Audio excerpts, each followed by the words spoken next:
Hello everyone, I'm back. I took a temporary break to plan my daughter's wedding. If you've ever been part of a wedding or crazy enough to plan one, then you know it can be time consuming. Similar to planning a YouTube video, but with 2 extra cast members. Having 2 extra cast members to plan a wedding can turn into some interesting reality TV.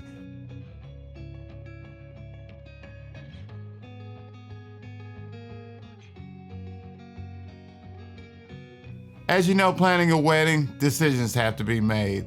One of the decisions I had to make was, do I hire a photographer and a second shooter, or do I go solo and do the whole wedding myself? Watch next to find out if my wedding planning was an abject failure.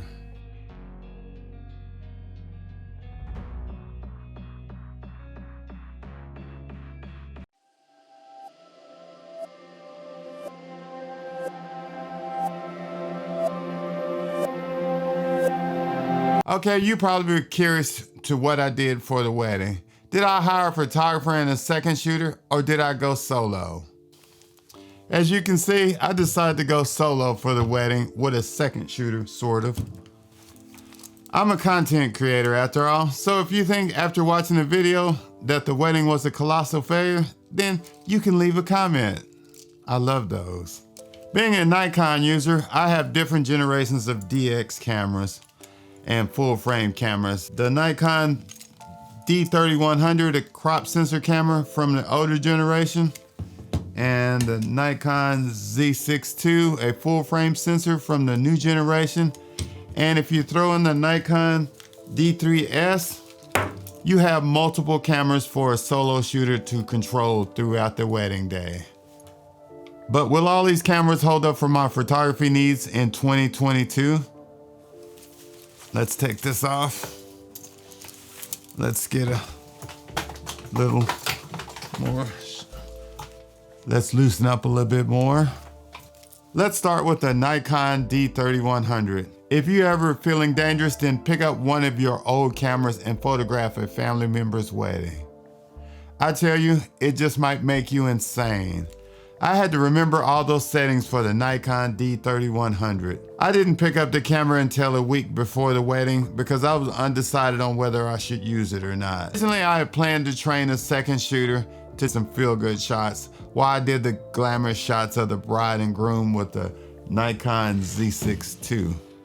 If you've ever planned a wedding, then you know how things start as good ideas and then crash and burn. The second shooter burned me. Now it's literally time to panic. How in the world will I have enough coverage for 50 to 70 wedding attendees? So I finally decided to use my wild card, my wife. At first glance, I thought I could put the D3s in her hands, but I knew she would complain about the weight because this is a heavy camera just like the Nikon Z9. Then also I had the back button focus set up on this one and the LED screen and the noise of the shutter when she takes a photo. She probably won't like that.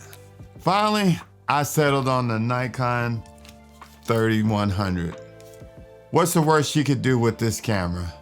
To make life easy for her on my daughter's wedding day, I made the camera fully automatic. Auto ISO, auto white balance, auto exposure, no back button focus, and I turned on focus confirmation so you could hear the beep noise all over the place. Setting the camera up this way, again, reminded me of the first wedding I photographed with this camera 7 years ago. My son and daughter-in-law's wedding. Here are a few pics. Can you tell which camera was used in this pic?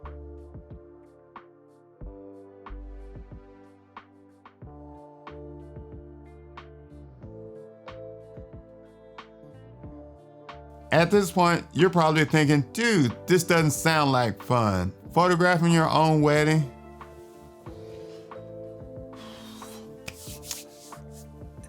I've had better days. This is a Super Bowl for wedding photographers. I'm pumped, and I had a Red Bull. I have 2 full frame cameras, a Nikon D3s with a 24-70 lens, and a Nikon Z6II with a Z70-200 lens. Who could ask for anything more?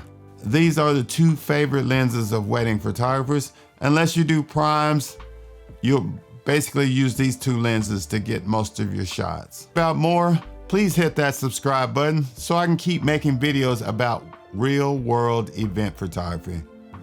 Let's talk about the more. I wish I had more megapixels from the Nikon D3s. It only has 12.1 megapixels in comparison to the Z6II's 24.5 megapixels. One of the lessons I learned when using low pixel cameras is to shoot what you need without cropping. With high megapixel cameras, if you photograph a full body shot, then you can crop half the photo and still get a photo that is usable. With the Nikon D3s, I will shoot what I need. So if I need a half body shot, I will frame that. If I need a fourth of body, I will frame that only. I won't do any cropping with that photo. And that's to make sure that I have high quality photos for enlargements. I've been surprised by clients when I've done a portrait shoot for an event and then show up at their party and see a life-size poster board of a previous photo. Let's talk about pressure, and that's the reason why you want to get your shot right the first time. Finally, I have the newest generation of Nikon, the Nikon Z6II with the Z70 to 200mm 2.8. I rented from the local camera store. This combination was lightweight due to the Z adapter not being used. Packing two cameras can get back-breaking after a long day at a wedding. Was I enjoying breaking my back toting cameras, coordinating wedding, and taking photos? I couldn't tell you in the moment because I was focused. One last observation from my day shooting with this Nikon Z6II. This is a technologically superior camera than the other two. The subject tracking on this camera is great if you're in a slow-paced photography session. Add agitated kids, old people that have zero tolerance, and a tired bride and groom that want to get to the drinking part of the wedding, and you have a recipe for a disaster.